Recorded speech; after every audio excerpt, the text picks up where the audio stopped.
Welcome to Student of the Game podcast, where we help you master the fundamentals, fall in love with practice, and win at the game of life. I'm your host, Brad Noll. Welcome to the classroom. Welcome back to the Huddle. This is another solo episode where I highlight our recent interview, and this time it was with Anita Phillips. So if first time listening to the podcast, I appreciate it. My belief is that most of us don't have access to coaching. Most of us small business owners don't have access to people in our corner that can coach us up. I feel like I got a master's degree from the locker room, and so I just want to share some insights. I want to share about my business. I want to share about the person we're interviewing. And today we are talking about Anita Phillips. Listen to this. We talked about big goals. Matter of fact, we talked about huge goals. So we recently interviewed Anita Phillips. She's a lawyer, consultant, business coach, and now a top 10 finisher in the Ultra Trail de Montblanc. You may ask what that is. That's the biggest trail run event race in history. Anita ran this race between the French, Italian, and the Swiss Alps. Think about that. It was 32,000 feet of elevation gain, approximately 110 miles she covered, going up and down the mountains, or 172 kilometers. 110 miles. It's a long way if I have to drive 110 miles. She conquered 110 miles of trail running. She did it in 40 hours and 12 minutes and only rested for 3 of those hours. That's amazing. This girl's a goal-getter. Wanted to share some takeaways from my conversation. If you haven't listened to that, go listen to Anita Phillips. And we actually interviewed it the week before she ran, so you could get her mindset. I'm here to talk to you as a recap of how she did that, how she set a big goal and how she went after it. And there's some key takeaways. So the key takeaways we're going to talk about today is self-belief, time investment, structured planning, community support, and mental strength. These are kind of the top key takeaways that Anita talked about. And I'm gonna have my reflection on this. So I may be recording this for my team, and they can listen to this, and it's gonna help them grow. You may be listening, and you're not on my team, and that's okay. But I believe relationships win, and so I'm not selling you anything today. I have nothing to gain other than I'm doubling down on my knowledge when I interview somebody, and I want to give you this gift right now. So let's talk about what happens when you set a big goal. How do you set a big goal? You know, is there something you're scared of? Have you felt like you've been on a plateau for a while? Have you felt like you kind of maybe aren't stimulated with the work that you're doing right now? Sometimes it takes setting a big goal to do that, right? I always tell my kids, I set big goals because of the person that I have to become that achieves those. I think it was Jim Rohn that said, become a millionaire not for what you'll get, but for who it will make of you. Go write a book, not because you're going to be a New York Times bestseller, but if you're going to write a book, you might as well be a New York Times bestseller. But go write a book because of the creative process and the thinking and challenging your own deep thoughts. So go set a big goal. Here are the key takeaways. Self-belief. She talked about drawing on past experiences to foster confidence is essential for tackling new challenges. Drawing on past experiences to foster confidence is essential for tackling new challenges. I think a lot of people struggle with self-belief. Be honest with yourself. Do you struggle with self-belief? Where in your past have you had some self-belief? Is it when you were younger? You were able to tie your shoes and, your parents or guardians or grandparents, congratulated you and took you to ice cream. Little things. What are the little things in your life that you can draw on where there's self-belief? What have you done in your past? I'm a big believer in do. Do over talking. We all talk about it. I want to do this. I want to do this, but do. And like I said, when you were a kid, did you do something scary? Did you have to, show and tell? Did you present in class, show and tell? And you were nervous, but you did it. And I think that confidence, that self-belief comes from the feeling when your chest hits the ribbon at the finish line. And what great analogy, we're talking about the Ultra Trail de Montblanc that Anita finished. When your chest hits the ribbon at the finish line, she was a top 10 finisher in her age group. Listen to this, top 10 finisher in her age group. And she just started trail running 3 years ago. Talk is cheap. You got to do stuff. You got to get off your phone, stop scrolling, get off your phone and go do something. I catch myself doing that. I'm not pointing you out. I'm saying myself, I could find myself scrolling and I could see a great video and I feel like I just did that and I didn't. Talk is cheap. You got to do stuff in order to have self-belief. Self-belief comes from repetition. Repetition creates self-belief. What are you doing? We talk about, I've got my Kobe shirt on today. You may not be able to see it if you're not watching this podcast, but I got my Kobe shirt on. One of my favorite brands is called Unseen. My guy Jordan Lopez out in LA has this. And on the back of my shirt, it says, for what is seen is temporary, but what is unseen lasts forever. I believe self-belief comes from repetition. I believe self-belief comes from doing things. And when you want something, it's probably too late. In sales, I'm talking to my real estate team right now. If you want more sales right now, it's too late. The sales that you have today are because of the work you did 6 to 12 months ago. It's the relationships and the connections and the introductions that you met, 6 to 12 months ago. If you don't like where you're at right now, you got to go do something. You got to go take action. When you become more valuable, you attract people who want to be served by you. Let me say that again. When you become more valuable, you attract people who are getting served by you. The more people you serve, the more people that want what you have to offer, self-belief will follow that. I don't think you can have, maybe you can have self-belief before you do something. Maybe that's a false sense of self-belief. That's confidence. You have to have confidence. I was talking to my daughter about the difference between confidence and arrogance. You got to be confident. You got to go out there and play like you're the best. And you got to practice like you have something to prove.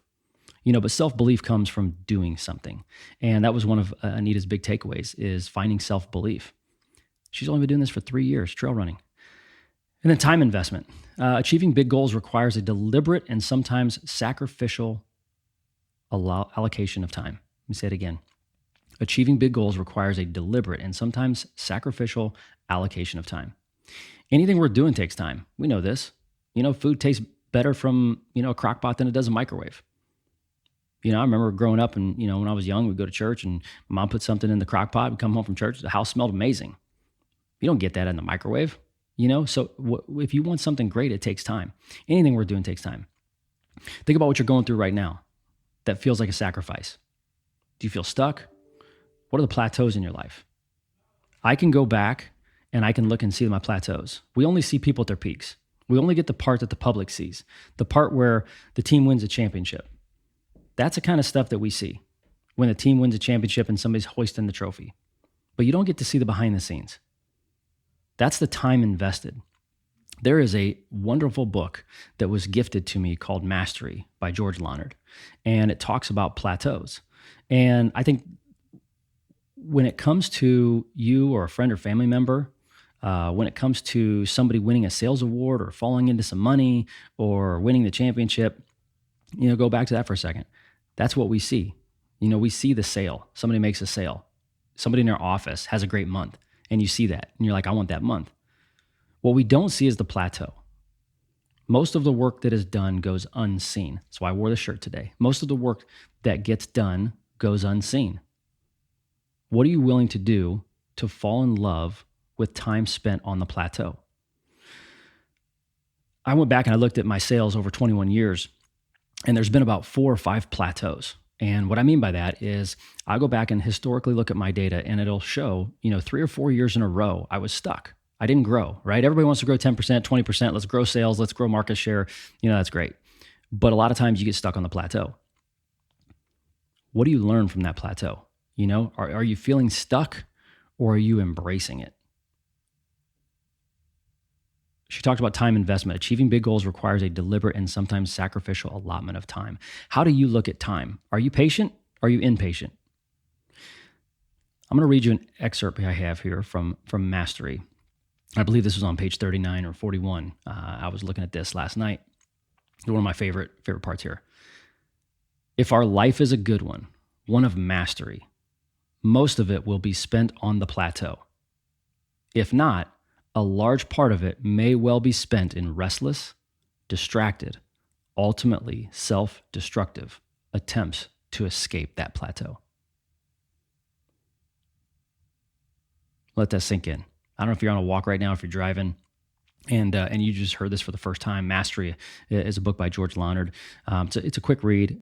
The premise is, if our life is a good one of mastery, mastering something, most of it will be spent on the plateau. If not, a large part of it may well be spent in restless, distracted, ultimately self-destructive attempts to escape that plateau. Think about that. Are you embracing your challenge? Are you embracing the suck? Are you embracing the plateau? Or are you trying to get out of it? That's the crock pot. Man, that's a crock pot. It's so good. That's a great thought analogy. Have you found yourself deconstructing your progress because you weren't patient? You wanted the prizes over procedures. You wanted the ribbons over the routines. You wanted the object over the lesson. When you commit to the time it takes to achieve big goals, you will ultimately never lose the lesson. Think about this. When you commit to the time it takes to achieve big goals, you will own it forever. That process. Time out. Student of the Game is brought to you by Noll Team Real Estate. Our mission is to eradicate mediocre real estate transactions. On your largest financial purchase, you shouldn't have to deal with average. We do this by helping you save time, reduce your stress, and helping you keep as much money in your pocket as we can. You can help us out by introducing us to your friends or family who want to make confident real estate decisions, whether buying, selling, building, or investing. At Noll Team Real Estate, we are connected to a group of realtors who sell 1 in every 8 homes in North America. If you know someone moving out of your area, there's a great chance we can connect them to somebody we know, like, and trust. Remember, relationships win. Now back to the show. I remember just, going through the recession, financially, there was a lot of lack of confidence, but you know what I gained? I stayed with it. I got stuck on that plateau and I embraced it. And it was hard.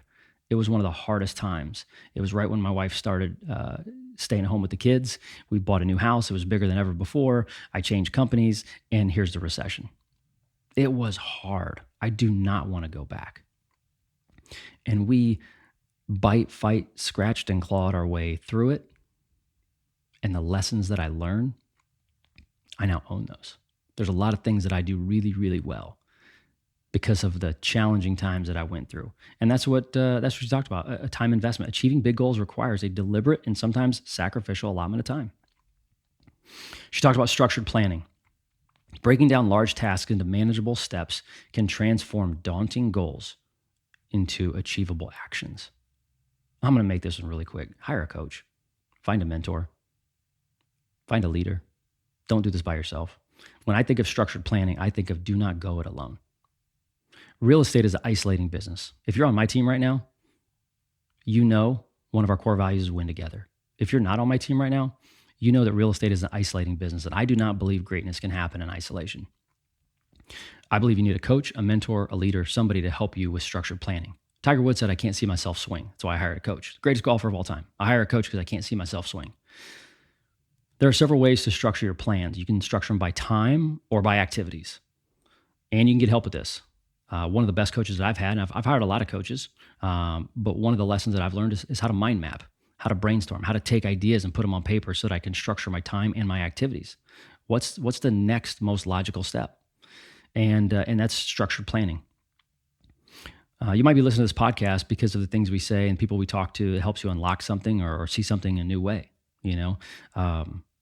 We believe relationships win. So I'm going to take my relationships, bring them on the podcast, and we're going to dive into it. And somebody's going to help you unlock something in your mind.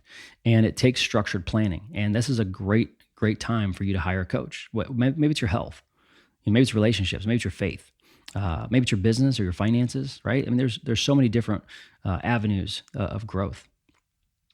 The next one, I love this, community support. Building and relying on a network of support can significantly enhance the journey towards achieving goals. Read that again. Building and relying on a network of support can significantly enhance the journey towards achieving goals. What did I just say? Hire a coach. Hire a coach. That's part of your community. But part of the value is go build a community. The single greatest asset I have in my life is my community. It's my family, friends. Number one, my inner circle. My community is my inner circle, my family and my friends. Who's your community? In business, we have a database, and that's a list of relationships, the people that we've served in the past. Do we get it right every time? No. Do we try? Absolutely. Our intentions are pure. We're doing everything we can to build community and to serve community. I want to serve. Helping others win is the fastest way to grow community. Think about that. Helping others win. People ask me all the time, how'd you do it? And so I got tired of asking how. I got tired of answering the question, how did I do it? And I came up with an acronym. How, H-O-W, help others win. That's how I do it. And the more I help others win, the more I'm blessed. So my focus is helping other people win. I'm here to help you win. Thanks for listening to this podcast. Do me a favor, screenshot this. If this helps you, screenshot it, tag me, so that way I know you're listening to it and I can produce more content just like this. So if you could do me a favor, screenshot this episode, tag me on social, and I'll see it and I'll know like, hey, people liked it. I'll do more of that. And if nobody does that, then I guess I'll change it up a little bit. But community is important. Helping others win is the fastest way to grow your community. Because when you set a big goal, a goal that needs more than who you are to accomplish, you get to tap into the community you've built. Think about like a bank account, right? You make deposits and withdrawals. Make sure you don't overdraft on your community. You need more deposits. You need more deposits than you do withdrawals. But making a withdrawal is the oxygen you need to chase your dreams. Say that again. Making a withdrawal is the oxygen you need to chase your dreams. Your dreams need oxygen. You need air to breathe. You got to make deposits into your community. But man, does it feel good when other people help you, right? And you need that. You need the community. I love that part. Number 5, mental strength. Developing a mental fortitude to endure discomfort is crucial in both sport and business. I'll read that again. Developing the mental fortitude to endure discomfort is crucial in both sports and business. This is not a sports podcast. I got a master's degree from the locker room. All right, I'm a college athlete, Division I basketball player, and I got into business right away. And guess what? I found out I got a master's degree from the locker room. But developing a mental fortitude to endure discomfort is crucial in both sports and business. Probably one of the most important lessons I ever learned early on. I didn't know how to frame this. I knew this, but I didn't know how to frame it. My guy Colin Henderson talks about the mind gym. The body has limits, but the mind is limitless. The body has limits, but the mind is limitless. Mental strength is so important. Here's a quote from David, Anita's husband. This was during the race. Now, you could follow him on social media. We followed him. She did a great job, but David had a quote. And this was towards the end of the race. She's at the last aid station before the last hard climb. A short stop in the interest of going full gas to the finish. Just enough time for her support crew to administer 300 milliliters of hot tea, some antacid tablets, and a stern talk to. Loving words, of course. I can only describe it thus. She is past eating, past drinking. She's past caring, and she is past thinking, and is firmly in the realm of doing. Hashtag Zen, hashtag pain cave. What your body has to go through to trail run almost 110 miles up for almost 2 days with no sleep and only 3 hours of rest in between. And acid tablets, hot tea, a stern talk to. She's past eating, past drinking, past caring, or thinking, and is firmly in the realm of simply doing. How many times do you just do something without thinking? Why is it when you or I are going through something hard, we typically focus on what's hard? We don't focus on the finish line. We focus on what's hard. I'm going through this right now. It's really hard. What are you going through that's really hard right now? It probably consumes you, consumes your mind. And we tend to focus on what sucks in the moment. In Mastery, the book I referenced earlier, it wasn't until the author realized that growth actually happens in the plateau. It happens when we feel stuck. So let's embrace that suck. Like Kara Lawson of Duke says, handle hard better. Let's handle hard better. We're talking about big goals here. We're not talking about, hey, it's Tuesday and I'm tired. This applies to it's Tuesday and I'm tired. It's Friday and I'm ready for the weekend. It applies to that. But this applies to go set a big goal. Let's look forward to the plateau of life. Can you embrace that? I want to congratulate Anita Phillips for finishing 10th in her division at UTMB. Such a beautiful soul inside and out. I know Anita because her brother Greg left his home country in England to come and live with my family in America. So we share a brother. Shout out to Greg and Veronica, their mom. But Anita did something so incredible She's only started trail running 3 years ago. 3 years from now, what are you going to do 3 years from now? It may take 3 years for you to set this big goal and go get it. But here's the framework. What are you going through now that is going to help shape you, mold you, and make you better? Let's embrace that together. You know why? Because I'm cheering for you. In this podcast, we believe relationships win. In the game of life, relationships win. Anita was a phenomenal guest. We took a break this summer, collected my thoughts, and we've got a great group of people coming on the podcast. We're going to bring this to you. So what we talked about today, we talked about the key takeaways of setting huge goals: self-belief, time investment, structured planning, community support, and mental strength. Go out there and be great, because I'm cheering for you. Thanks for listening to Student of the Game podcast. Whatever game you are playing, I'm cheering for you. See you in the next class.